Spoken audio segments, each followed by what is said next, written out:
চাহবাগানৰ পৰা বিশ্বৰ মঞ্চলৈ ঝুমুৰ নৃত্য।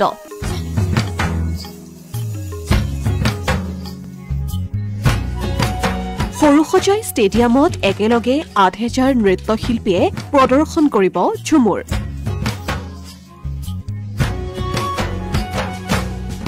ঝুমুৰ নৃত্যৰে বিশ্ব অভিলেখ গঢ়াৰ চলিছে ব্যাপক প্ৰস্তুতি।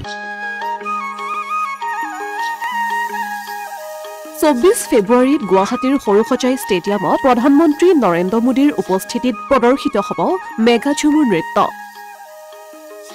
অসম চৰকাৰৰ সাংস্কৃতিক সঞ্চালকালয়ৰ অধীনত ঝুমুৰ নৃত্যক বিশ্ব দৰবাৰত প্ৰতিষ্ঠা কৰোৱাৰ বাবে ৰাজ্যজুৰি চাহ জনগোষ্ঠী অধ্যুষিত অঞ্চলত চলিছে ব্যাপক প্ৰস্তুতি। অহা ২৪ ফেব্ৰুৱাৰীত গুৱাহাটীত অনুষ্ঠিত হ'বলগীয়া ঝুমুৰ বিনন্দিনীৰ চূড়ান্ত অনুষ্ঠানৰ পূৰ্বে এতিয়া সৰুসজাইত দেখিবলৈ পোৱা গৈছে বিৰামহীন ব্যস্ততা।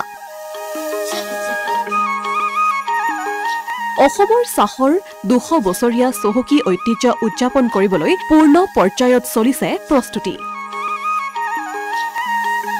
সৰুসজাই ষ্টেডিয়ামৰ সন্মুখভাগত ঝুমুৰ বিনন্দিনীৰ বাবে এখন প্ৰৱেশ দুৱাৰ নিৰ্মাণ কৰা হৈছে।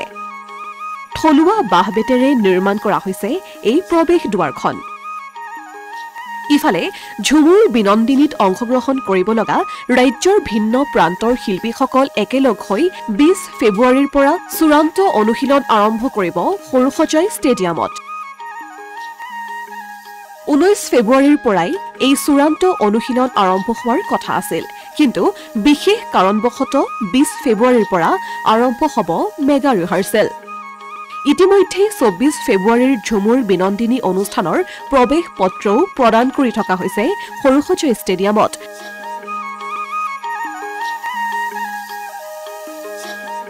১৭ তাৰিখৰ পৰা প্ৰদান কৰি থকা এই বিনামূলীয়া প্ৰৱেশ পত্ৰসমূহত ২৩ ফেব্ৰুৱাৰীলৈকে সংগ্ৰহ কৰিব পাৰিব। ঝুমুৰ বিনন্দিনী অনুষ্ঠান উপভোগ কৰিবৰ বাবে প্ৰৱেশ পত্ৰ সংগ্ৰহ কৰিবলৈ যথেষ্ট লোকে ভিৰ কৰিছে। ইফালে ২৪ ফেব্ৰুৱাৰীৰ অনুষ্ঠানৰ বাবে কটকটীয়া কৰি তোলা হৈছে নিৰাপত্তা ব্যৱস্থা। অসমৰ আৰক্ষী CRPFৰ ৩তৰপীয়া সুৰক্ষা ব্যৱস্থা কৰা হৈছে। উল্লেখ্য যে উক্ত অনুষ্ঠানত অংশগ্ৰহণৰ বাবে আহিব দেশৰ প্ৰধানমন্ত্ৰী নৰেন্দ্ৰ মোদী। এই অনুষ্ঠানত অংশগ্ৰহণ কৰিবলগীয়া প্ৰত্যেকগৰাকী শিল্পীকে মাননি প্ৰদান কৰা হ'ব বুলি জানিব পৰা গৈছে। মুঠতে এতিয়া বিহু নৃত্যৰ দৰে ঝুমুৰকো বিশ্ব দৰবাৰলৈ নিবলৈ প্ৰস্তুতি চলিছে তুংগত।